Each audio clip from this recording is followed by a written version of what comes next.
سرخط خبرها. Pakistan has always advocated for peace. پاکستان همواره از صلح از طریق گفتگوی دیپلماسی حمایت کرده. پاکستان دست به دامن قطر و ترکیه برای از سرگیری مذاکرات با افغانستان. وزیر دفاع آن کشور گفته اگر میانجی‌ها برای آغاز دور بعدی مذاکرات افغانستان و پاکستان پیشنهاد بدهند، اسلام آباد آماده از سرگیری گفتگوها با کابل است. امارت اسلامی اما گفته در صورت نیت خوب و واقع بینانه اسلام آباد، کابل آماده است که تنش‌ها را از راه گفتگو حل کند. نماینده دائمی پاکستان در سازمان ملل اما گفته سلاح‌های بجامانده در افغانستان تهدید جدی برای کشورهای همسایه و منطقه دانسته می شود. اسلحه، تجهیزات و وسایل نظامی که از اداره قبلی به امارت اسلامی افغانستان به طور غنیمت مانده، همیشون از منافع کشور بوده، مخصوصا منافع امنیتی کشور. امارت اسلامی افغانستان در قسمت حفظ و مراقبت کاملی و متحد بوده. همکنون نیروهای امنیتی به طور نیاز از همان اسلحه و تجهیزات نظامی استفاده می‌کنند. مسدود ماندن گذرگاه‌های تجاری میان افغانستان و پاکستان در یک ماه پسین. رئیس اتاق مشترک تجارت افغانستان و پاکستان میگوید که در این مدت دو طرف بیش از 100 میلیون دلار خسارت دیدند. هنوز اما چشمانداز روشنی برای بازگشایی این گذرگاه‌ها وجود ندارد. باشندگان دو طرف خط نگرانند.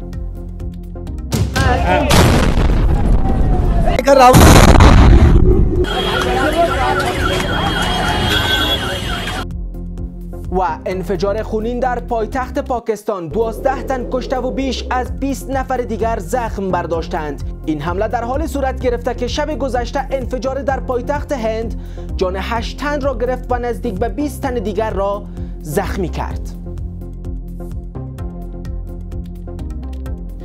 به این بخش خبر از یک خوش آمدید. خواجه آصف وزیر دفاع پاکستان گفته که اگر ترکیه و قطر برای آغاز دور بعدی مذاکرات با افغانستان پیشنهاد بدهد، کشورش آماده از سرگیری گفتگوها با کابل است. همزمان با این، معین مالی و اداره وزارت امور خارجه افغانستان گفته که در صورت نیت خوب و واقع بینانه اسلام آباد، کابل آماده است که تنش‌ها را از راه گفتگو و تفاهم حل کند. در سوی دیگر، نماینده دائمی پاکستان در سازمان ملل مدعی شده که سلاح‌های پیشرفته بجامانده در افغانستان به دست گروه‌های هراس افغان افتاده و تهدید جدی برای کشورهای همسایه و منطقه است. در مقابل اما وزارت داخلی افغانستان با رد سخنان وی تصریح کرده که تمامی سلاح‌های بجامانده در افغانستان دیپو شده و بر اساس فرمان رهبر امارت اسلامی در موقع نیاز از آنها استفاده می شود. برای بحث بیشتر روح الله هوتک آگاه مسائل سیاسی با ماست. هوتک صاحب سلام. از یک سو خواجه آصف گفته در صورت که ترکیه و قطر پیشنهاد کنند پاکستان آماده است که مذاکرات با افغانستان را از سر بگیره. از سوی دیگر پس از انفجار امروز در اسلام آباد، وزیر دفاع پاکستان افغانستان را متهم کرده. آیا با وارد کردن این اتهام ها مذاکرات با پاکستان نتیجه بخش خواهد بود؟ خب سلام به شما و شما به تمام بینندگان تقدیم می‌کنیم. السلام علیکم و رحمت الله و برکاته. واضح است که پاکستان شرارت میکنه، واضح است که پاکستان یا رژیم پاکستان به صورت علنی در رابطه به امور افغانستان، در رابطه به مذاکراتی که برای انداخته شده و در رابطه به میانجیگرای اونها شانه را خالی میکنن. به این معنی که رژیم پاکستان در یک دست آتش گرفته و در دست دیگر یعنی هم پالو نیستن، به یک عنوان امرایشان اعتماد صورت گرفته نمیتوانند.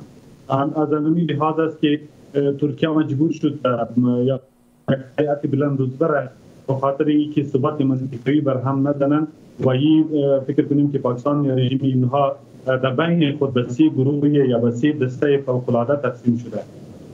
نظامیای پاکستان که در جستجوی قدرتشان هست و همیشه خواستار بودند که قدرت به دست بیارند. حتی نمو برنامه‌ها ریختند و حتی یک مصوبه هم به پارلمان پیشکش کردند که تا بعد سمت مارشالی و قدرت‌های انگفتی را در رژیم نظامی اونها به دست بیارند. موفق هم شدن. از این خاطر بود که گل آلود می‌کردن و ماهی می‌گرفتن. در کنار اونها یک برنامه دیگه یا یک رژیم دیگه در پاکستان وجود داره به نام آی‌اس.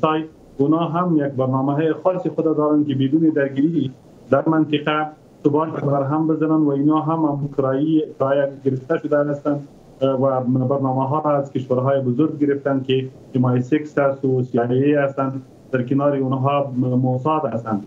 اینها از اینمی کانال به ISI میریزن آبشان و داعش تربیت میکنند با خاطر بی‌ثباتی منطقه.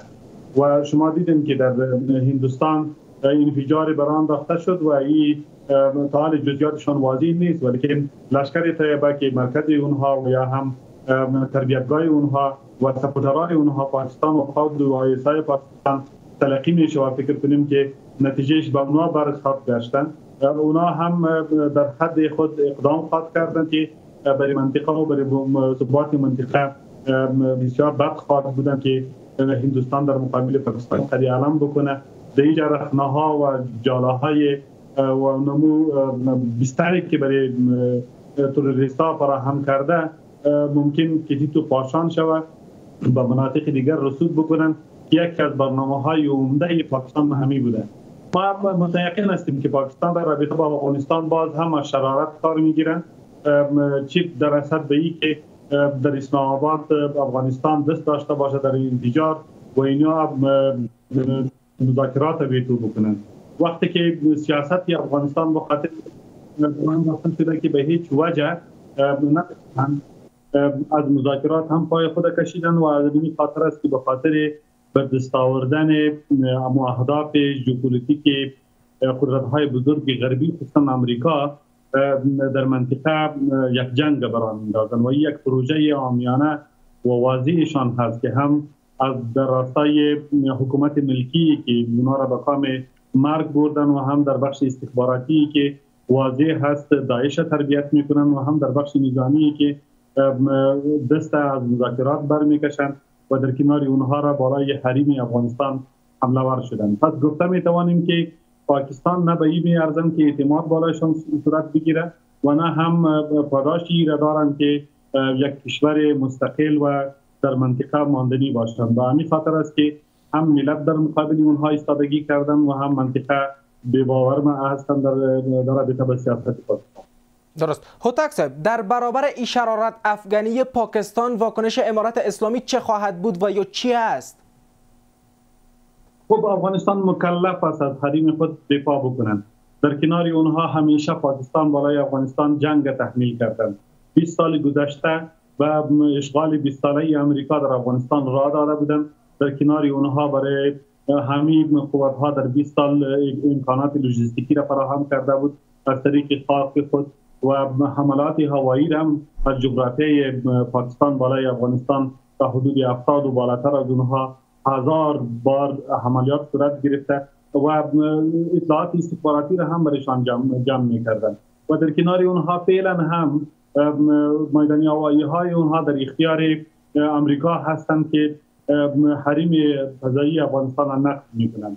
انتشار افغانستان در مقابل اونها واضح هستند. اونها خواستاری هستند که نقض حریم هوایی و زمین افغانستان از طرف پاکستان یا جغرافیای پاکستان باید متوقف شود و در پالی اونها هر نوع تحمیل کردن جنگ در مقابل با جواب دندان شکن خواهد بود، قسمی که بار اول در 2611 کیلومتر سرحد فرضی که در مقابل پاکستان داشتند انجام دادند. در کنار اونها ملت پاکستان فکر کنیم که با اراده مردم افغانستان و نظام افغانستان همسو هستند و نمیگذارند که رژیم پاکستان بار دیگر به چشم بد با افغانستان ببینند. اگر این کار هم تکرار بکنند فکر کنیم که در داخل پاکستان یک انفجار و یک کشمکش‌های بزرگ را برای انداخته خواهد. درست. هوتک صاحب، چرا پاکستان توانایی تأمین امنیت داخلی خود را نداره و همواره کشورهای همسایه خود را متهم میکنه از جمله افغانستان و هند؟ ما گفتم که یک پروژه هست و در کنار اونها سران فوزی، سران استخباراتی اونها همه اونها اجرتی هستند. در بیرون از پاکستان زندگی میکنند، از بیرون پاکستان انتخاب میشوند، بدون اراده واحد و همپالوی به قسم مومد برای پاکستان یک نظام نساختند. از همین خاطر است که ملت از ایشان ناراض هستند، فاسد هستند. در کنار اونها همیشه حکومتداری درست را برای انداختند و واضح است که گفته میتوانیم که همچون مواردی که میگویند به این خاطر هستند که آنمو ناکامی های خود پنهان بکنند، اذهان جهان و اذهان داخلی مردم خود منحرف بسازند که تمام ناکامی های اونها را یا با افغانستان بندازند و یا بالای هندوستان. از همین خاطر است که نه اقتصاد بهترتری دارند، نه هم حکومت متوازن و بهترتری دارند و نه هم یک اقتصاد و در پالی اونها یک نظام اجتماعی بهبود یافته دارند. درست. هوتک صاحب، اگر بحث را جمع‌بندی بکنیم، بیشتر از 19 یا نزدیک به 19 گروه تروریستی در پاکستان هم اکنون فعالیت دارند و فعال هستند. جامعه جهانی چرا خاموشی در برابر پاکستان اختیار کرده؟ فکر کنیم که سازمان ملل در این رابطه واضح گفتند که ریشه TTP در پاکستان است.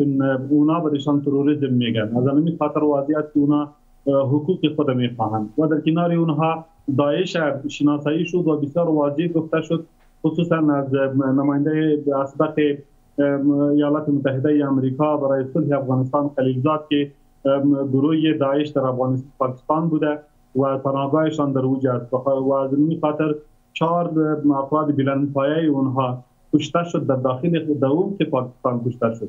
این هم دلیل واضح هستند. در کنار اونها مواد مخدر هم در پاکستان بوده و اینا را هم واضح سازمان ملل گفتند. یکی میمانه بر قدرت هایی که منافع ژئوپلیتیک خود تعقیب میکنند در داخل منطقه، اونها چشم پوچ کردن با این موارد و هم به یک نوع میخواهند که منافع خود تعقیب بکنند و از نیابت در رابطه با پاکستان استفاده بکنند تا که نفوذ خود حفظ بکنند در مقابل روسیه، چین و ایران.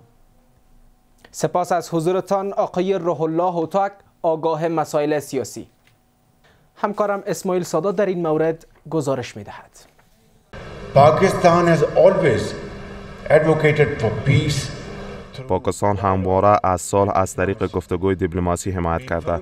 پس از ترک میز مذاکرات صلح میان کابل و اسلام آباد از سوی هیئت پاکستانی در استانبول، اکنون دیده می شود که پاکستان خواهان برگشت دوباره به میز مذاکره است. خواجه آصف وزیر دفاع پاکستان به جی نیوز گفته که اگر ترکیه و قطر برای آغاز دور بعدی مذاکرات اسلام آباد با کابل پیشنهاد بدهد، کشورش آماده از سرگیری گفتگوها با افغانستان است. همزمان با عقب نشینی پاکستان و اعلام آمادگی برای برگشت به میز مذاکرات، شهباز شریف نخست وزیر پاکستان از پاسخ قاطع پاکستان و افغانستان در جنگ پسین با کابل سخن زده است. وی در نشستی در اسلام آباد مدعی شده که پاکستان به همسایگی صلح‌آمیز باورمند است و برای این امر تلاش‌های مستمر انجام می‌دهد. Pakistan has always advocated for peace. پاکستان همواره از صلح از طریق گفتگوی دیپلماسی حمایت کرده. ما معتقدیم که صلح و امنیت از پایه و اساس توسعه پایدار ملی و منطقه‌ای شکل می‌گیرد. در سوی دیگر، محمد نعیم وردک، معین مالی و اداری وزارت خارجه افغانستان در دیدار با دیپلماتان مقیم در کابل دلیل شکست مذاکرات میان افغانستان و پاکستان را خواستهای غیر واقعی و غیر عملی طرف پاکستانی دانسته است. وی همچنان تصریح کرده که در صورت نیت خوب و واقع‌بینانه پاکستان، کابل آماده است که این تنش‌ها را از راه گفتگو و تفاهم حل کند. د بهرنیو چارو وزارت مینو ویل موږ منځګړو هیوادونو سره نږدې اړیکې کوي او چمتو یو چې هر کله پاکستاني لوري مذاکراتو کې د ښه نیت ښودنه وکړي او په غوښتنو کې معقولیت او واقعبیني منځته راسي. د افغانستان اسلامي امارت چمتو دی چې د دیپلماسي او تفاهم له لارې د موضوع حل ته راوګرځي. چون پاکستان خودش یک پروژه داره از طرف کشورهای بیرونی غربی برای داده شدن، یک منطقه را به ثبات بسازه و دریچه جنگ برای خود باز کنه و زمینی آمدن امریکا را مساعد کنه با باگرام با ایجا، به خاطر سیاست دورنگی را پیش میگیره. با این حال، عاصم افتخار، نماینده دائمی پاکستان در سازمان ملل، مدعی شده که سلاح‌های پیشرفته بجا مانده در افغانستان به دست گروه‌های حراس‌افکن افتاده و تهدید جدی برای کشورهای همسایه و منطقه دانسته می شود. اما در مقابل، وزارت امور داخلی افغانستان با رد سخنان نماینده پاکستان در سازمان ملل گفته که تمامی سلاح‌های بجا مانده در افغانستان دیپو شده و بر اساس فرمان رهبر امارت اسلامی و در موقع نیاز از آنها استفاده می شود.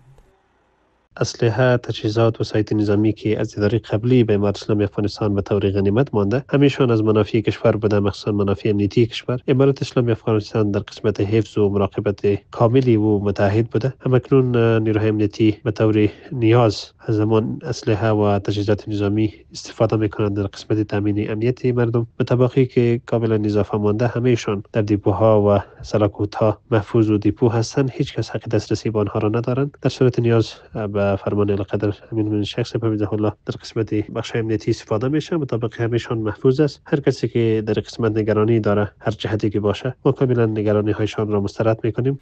این در حال است که محمود خان اچکزی رهبر حزب ملی عوامی پاکستان نیز با جاهل خواندن و بی‌کفایت خواندن حاکمان فعلی پاکستان گفته که آنان سیاست استعماری بریتانیا را دنبال کرده و خواهان دوستی با همسایگان نیستند. بر رسمیت شناختن خط فرضی دیورند، تنظیم سیاست خارجی افغانستان زیر نظر پاکستان و اداره حکومت کابل با اشاره اسلام آباد را اصلی خواست اصلی پاکستان دانسته است.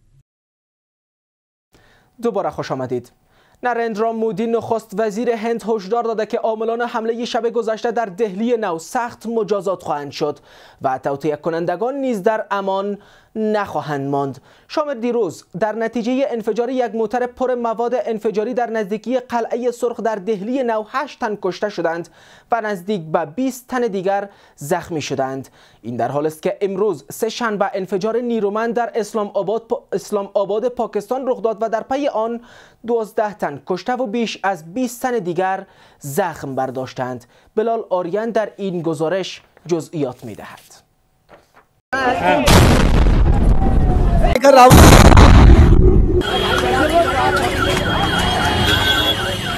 شام روز گذشته یکی از بخش‌های مهم و پر ازدحام و یک سایه گردشگری در دهلی نو با یک موتر پر از مواد انفجاری آماج حمله قرار گرفت. در نتیجه این رویداد که در نزدیکی قلعه سرخ در دهلی نو رخ داد، 8 تن کشته و 20 تن دیگر زخمی شدند. این رویداد واکنش‌های تندی را به همراه داشته است. نریندرا مودی نخست وزیر هند هشدار داده که عاملان این حمله را مجازات خواهد کرد و توطئه کنندگان نیز در امان نخواهد ماند. बहुत भारी मन से आया हूं। कल शाम दिल्ली में हुई भयावह घटना ने حادثه وحشتناکی که دیروز عصر در دهلی نو رخ داد اما را عمیقاً متاثر کرده است. من دیشب با تمام سازمان‌هایی که در حال بررسی این حادثه هستند در تماس بودم. سازمان‌های ما بر ریشه این توطئه خواهند رسید. توطئه‌گران پشت این ماجرا در امان نخواهند بود، اما عاملان به دست عدالت سپرده خواهند شد. این رویداد درست هنگامی رخ داده است که پلیس ایالت جامو و کشمیر در همکاری با دیگر نهادهای امنیتی روز دوشنبه از شناسایی یک شبکه هراس افغان وابسته به گروه‌های جیش محمد و انصار غزوة الهند خبر داده بودند. در این میان مقام‌های امنیتی هند گفتند که لشکر طیبه مسئولیت این حمله را پذیرفته است و حکومت هند نیز این رویداد را یک حمله هراس افغانانه اعلام کرده است. همزمان نیروهای امنیتی هند از بازداشت 3 داعشی در بخش‌های گوناگون ایالت گجرات خبر دادند و گفتند که این افراد قصد حمله بیولوژیکی و شیمیایی را در چندین شهر هند داشتند. با این همه امیت شاه وزیر داخلی هند میگوید और सभी संभावनाओं को ध्यान में रखकर इसकी गहन जांच की जाएगी. ما در حال بررسی همه احتمال ها هستیم و با در نظر گرفتن همه احتمال ها این موضوع به گونه کامل بررسی خواهد شد و نتیجه تحقیقات هرچی باشد آن را به اطلاع عموم خواهیم رساند. دهلی نو همواره اسلام آباد را به دست داشتن در حمله های هراس افغانانه در هند متهم کرده است. این در حالی است که انفجار نیرومند در شهر اسلام آباد پاکستان در یک پارکینگ محکمه نیز صورت گرفته که در پی این انفجار 12 تن کشته 20 تن دیگر زخم برداشتند، اما منابع استخباراتی پاکستان این رویداد را به عنوان حمله تروریستی بررسی می‌کنند. پایان خبرهای 5:30 از یک حال شما دعوت میکنم که با برنامه‌های دیدنی یک باشید. بقیه وقت بر شما خوش و روز بخیر. خدا نگهدار.